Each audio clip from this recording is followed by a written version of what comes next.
ఒక్కరోజు ముందు దీంట్లో వస్తుందనేది మాకు తెలిసింది. అంటే అప్రమత్తం ఉన్నారు టు సమ్ ఎక్స్టెంట్. వాళ్ళకి మనము కొంతవరకు ఒక మన అడ్మినిస్ట్రేషన్కి మాత్రం ఇది అప్రమత్తం చేయడం జరిగింది. కానీ ఇప్పుడు ఇష్యూ ఏమిటంటే మనం ఎంత 2 lakh కంటే ఎక్కువ ఫ్యామిలీస్ కోసం మాట్లాడుతున్నాం. Now at any rate evacuation చేయాలన్నా సపోజ్ మనకి ఇది తెలుస్తుంది అయినా ఇప్పుడు మోర్ దెన్ 24 hours బిఫోర్ మనం చెప్పలేం.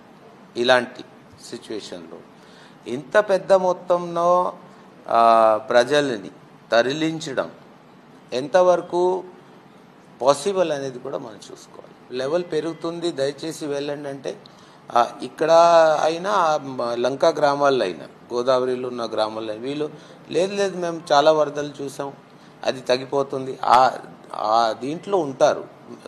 కొంతవరకు వాళ్ళని తరలించడం జరుగుతుంది, కొంతవరకు వాళ్ళు కూడా మా ఫోర్స్బలీగా ఎవాక్యుయేట్ చేయడం అనేది కొద్దిగా కాంప్లికేటెడ్ సిచ్యువేషన్.